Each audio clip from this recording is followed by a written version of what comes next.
Olá, gente.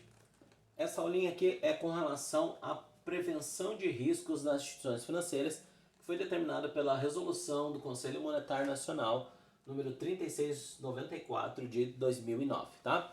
Essa é uma resoluçãozinha bem simples de se entender, tá? Mas ela é bastante teórica, então eu vou ler aqui alguns itens que eu quero ver com vocês, aqueles que são mais relevantes, que pode ser que caia alguma coisa na hora da prova, tá?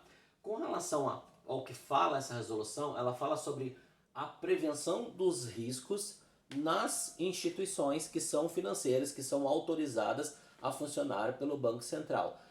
Ou seja, deve haver o quê? De acordo com a legislação. Primeiro itemzinho lá que diz no artigo 1º, diz assim: a adequação dos produtos e serviços ofertados ou recomendados às necessidades, interesses e objetivos dos clientes e usuários.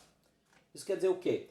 Que tem que haver uma adequação àquilo que a instituição financeira precisa com aquilo que o cliente necessita, com aquilo que ele tem interesse e de acordo com o seu objetivo, seja ele um cliente ou um usuário. Lembrando, cliente, aquele que já fez alguma compra, que já é nosso cliente, já abriu conta poupança, já abriu conta corrente, já tem um seguro, tem um financiamento, um empréstimo. E os usuários, aqueles que utilizam o serviço, tá? Dos bancos.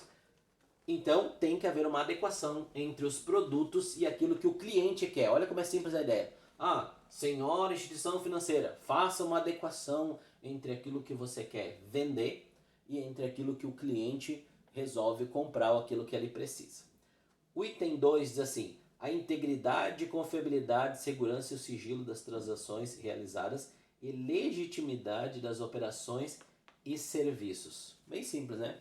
Tem que ser tudo para prevenir riscos, tem que ser tudo de maneira íntegra, confiável, segura, oferecendo sigilo, ou seja, não pode ser aberto os dados dos usuários, e vem a questão da Lei Geral de Proteção de Dados aqui também para proteger os dados dos clientes também, ok? No terceiro, a prestação das informações necessárias à livre escolha e à tomada de decisões por parte de clientes e usuários. O que é livre escolha? Dizendo que o cliente e o usuário, ele tem direito a escolher a instituição, ele tem direito a escolher o seu canal de atendimento, ele tem direito, ele mesmo, tá? Inclusive diz assim, explicitando inclusive direitos e deveres, responsabilidades, custos, ônus, penalidades e riscos eventuais na execução das operações e na prestação de serviço. Lembre-se, operações no mercado financeiro tem risco e nós precisamos avisar desse risco para o nosso cliente.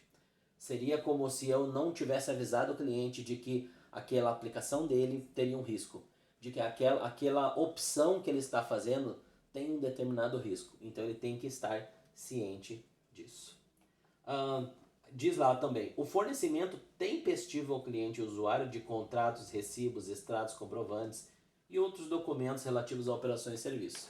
Ok, ele precisa de um extrato dos últimos 4 anos da sua conta. Então, dentro de um prazo específico, por isso ele diz fornecimento tempestivo, né? Tem que ser oferecido para o cliente aquilo que ele precisa. Eu posso cobrar uma tarifa por causa disso? Porque ele quer um extrato dos últimos 4 anos? Pode ser cobrado uma tarifa, mas tem que ser ofertado para o cliente dentro de um prazo específico aquilo que ele está pedindo. Posso cobrar uma tarifa para fazer uma segunda via de contrato? Pode. Pode ter, lá na tabela de tarifas tem. Tá? Outra coisa, a utilização de redação clara, objetiva e adequada à natureza e complexidade da operação e serviços, contratos e assim vai, né? Ou seja, a questão da comunicação, isso está muito vigente hoje. Por isso, assim, a prevenção de risco, quando se fala, não é só risco para o cliente, mas também um risco para a instituição. Então, a linguagem tem que ser clara, objetiva e adequada. Tá? Outra coisa, possibilidade de tempestivo cancelamento de contratos. Ou seja, o cliente tem direito a cancelar contrato, sim, desde que seja dentro de um prazo específico, desde que seja cancelado de acordo com um prazo formal. Então, também tem que ter essa possibilidade lá nos dados dos contratos dele. Formalização de título adequado, estipulando direitos e obrigações para abertura, utilização e manutenção de conta de pagamento pós-paga. Ok, Ok, tem que estar lá todas as regras, seja de uma conta de pagamento pré-paga ou pós-paga, como se fosse um cartão de crédito. É um pagamento pós-pago, né? Pós-pago. Então eu organizo, eu compro naquele cartão de crédito e lá tem que ter as regras que eu assino como cliente, assino aceitando aquelas regras. O encaminhamento de instrumento de pagamento ao domicílio do cliente ou usuário ou a sua habilitação somente em decorrência de sua expressa solicitação ou autorização. Ponto aqui que eu quero destacar. O banco não pode, antigamente o banco mandava extratos das contas para as pessoas na casa. Hoje em dia é proibido, o banco não pode mais. Por quê? Porque os extratos se extraviavam e daí os outros ficavam sabendo quantas pessoas tinham na conta. Aí antigamente o banco mandava, o fundo de garantia que você tem é de tantos mil. Aí todo mundo ficava sabendo, porque às vezes se espalhava aquele papel, se perdia, e aí essa informação ia embora, tá? Então, a partir de agora, de acordo com essa resolução do Conselho Monetário, somente pode mandar um encaminhamento de um documento específico, um instrumento de pagamento, que seria um boleto, alguma coisa assim para a pessoa pagar, só se a pessoa pedir, tá? Por isso que os bancos muitas vezes não enviam mais boletos para casa das pessoas. Outra coisa, identificação dos usuários finais, tá? Isso está lá no 9 lá, a identificação dos usuários finais. É só um blá blá blá, né? Identificação de quem é o usuário final daquele produto ou daquele serviço. Parágrafo único, dado o artigo 1º. No caso de abertura de contas de depósito ou de pagamento, deve ser fornecido também prospecto de informações essenciais, regras básicas, riscos, procedimentos, contratação e para rescisão. Ok, então quando tu abre uma conta, tu deveria receber um papelzinho dizendo, ó, essas aqui são as regras de utilização, esses são os riscos, como é que você faz para encerrar essa conta. Então essas são as regras básicas, tá? Essa leizinha é bem tranquila. Artigo 2º. As instituições financeiras devem divulgar em suas dependências e nas dependências dos estabelecimentos onde seus produtos são ofertados em local visível, formato legível, informação de recusa à realização de pagamentos ou a recepção de cheques, fichas de compensação. O que ele está dizendo aqui?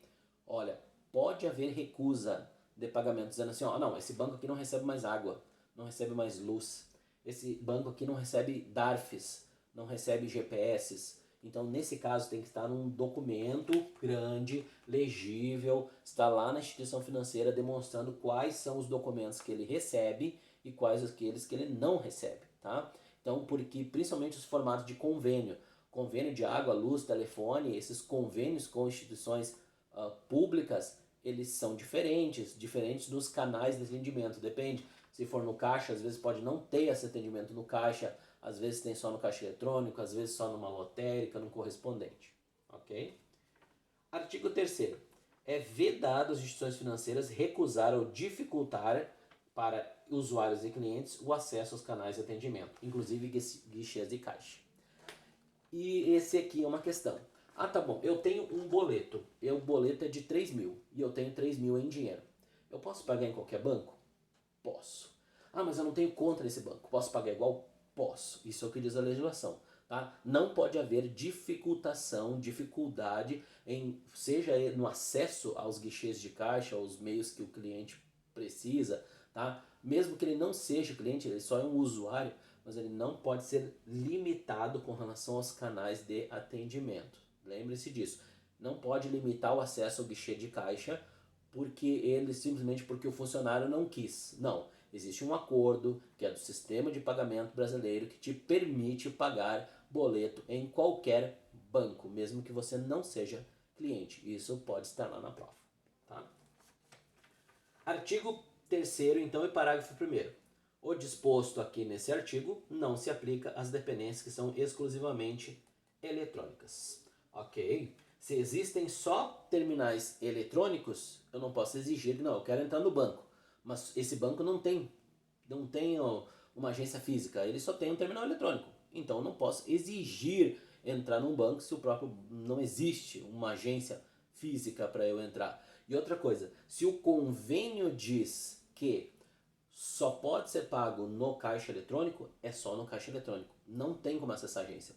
Tinha uma vez que IPTUs de uma cidade onde eu já trabalhei dizia assim, O IPTU só pode ser pago na lotérica ou pode ser pago no caixa eletrônico. Não permitia de jeito nenhum entrar na agência para pagar. Ah, então todo mundo da cidade podia querer entrar lá na minha agência para pagar o seu IPTU. Não adiantava. A gente muitas vezes recebia esses IPTUs das pessoas e nós mesmos levávamos lá na lotérica para poder fazer o recebimento, porque o convênio não permitia. Então, se o convênio não permite, ok, então não vai, essa regra de dificultar o acesso ao cliente não vale. Por quê? Porque não existe acesso ao guichê de caixa específico para aquele convênio.